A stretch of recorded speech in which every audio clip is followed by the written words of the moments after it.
शनिदेव और पीपल के वृक्ष की कहानी।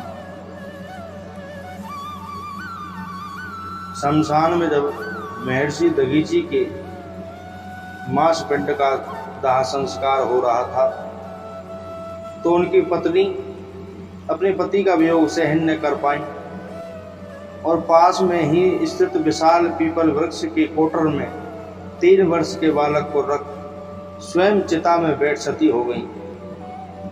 इस प्रकार महर्षि दधीचि और उनकी पत्नी का बलिदान हो गया, किंतु पीपल के कोटर में रखा बालक भूख प्यास से तड़प तड़प कर चिल्लाने लगा। जब कोई वस्तु नहीं मिली, कालांतर में पीपल के पत्तों और फलों को खाकर बालक का जीवन सुरक्षित रहा। एक दिन देवर्षि नारद वहां से गुजरे।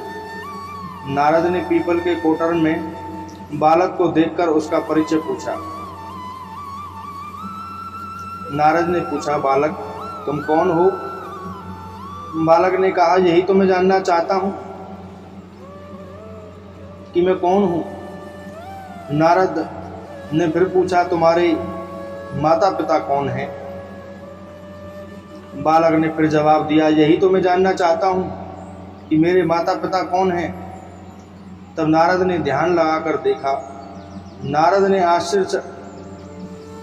ने आश्चर्यचकित हो बताया कि हे बालक, तुम महान दानी महर्षि दधीचि के पुत्र हो। तुम्हारे पिता की अस्थियों का वज्र बनाकर ही देवताओं ने असुरों पर विजय पाई थी। नारद ने बताया कि तुम्हारे पिता दधीचि की मृत्यु मात्र 31 वर्ष की आयु में ही हो गई थी। बालक ने कहा, मेरे पिता की अकाल मृत्यु का कारण क्या था? किसके कारण हुई थी मेरे पिता की मृत्यु? नारद ने बताया, तुम्हारे पिता पर शनिदेव की महादशा थी। शनिदेव की कुदृष्टि के कारण ही तुम्हारे पिता की अकाल मृत्यु हुई है। बालक ने फिर पूछा, मेरे ऊपर आई विपत्ति का कारण क्या था? नारद जी ने कहा, शनिदेव की महादशा।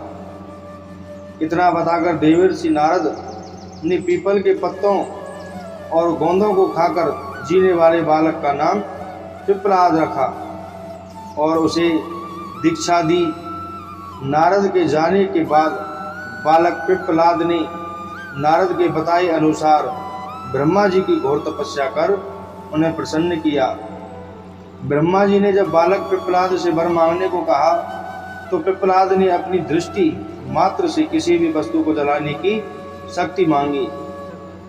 ब्रह्मा जी से वर मिलने पर सर्वप्रथम पिप्पलाद ने शनिदेव का आवाहन कर अपने सम्मुख प्रस्तुत किया और सामने पाकर आंखें खोलकर भस्म करना शुरू कर दिया। शनिदेव शरीर द्वारा जलने लगे। ब्रह्मांड में कोलाहल मच गया। सूर्य पुत्र शनि की रक्षा में सारे देव विफल हो गए। सूर्य भी अपनी आंखों के सामने अपने पुत्र को जलता हुआ देखकर ब्रह्मा जी से बचाने हेतु विनय करने लगे। ब्रह्मा जी स्वयं पिप्पलाद के सम्मुख पधारे और शनिदेव को छोड़ने की बात कही, किंतु पिप्पलाद तैयार नहीं हुए। ब्रह्मा जी ने एक बदले 2 वर मांगने के लिए कहा। तब पिप्पलाद ने खुश होकर विनम्रता के साथ 2 वरदान मांगे कि प्रभु, पहला वरदान मुझे ये दो कि जन्म से 5 वर्ष तक किसी भी बालक की कुंडली में शनि का स्थान नहीं होगा, जिससे कोई और बालक मेरे जैसा अनाथ नहीं होगा।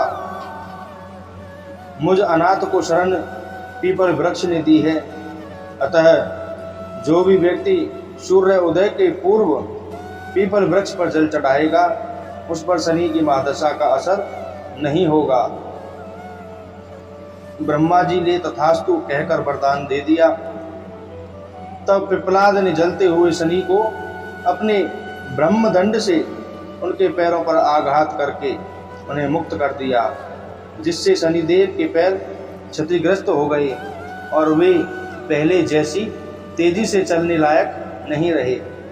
अतः तभी से शनैश्चरित या शनैश्वर अर्थात जो धीरे धीरे चलता है वही शनीश्वर है कहलाए हैं। शनि आग में जलने के कारण काली काया वाले अंग भंग रूप में हो गए। समर्पित शनि की काली मूर्ति और पीपल वृक्ष की पूजा का यही धार्मिक हेतु है। आगे चलकर पिपलाद ने कृष्ण उपनिषद की रचना की, जो आज भी ज्ञान का वृद्ध भंडार है। बोलो जय श्री राम।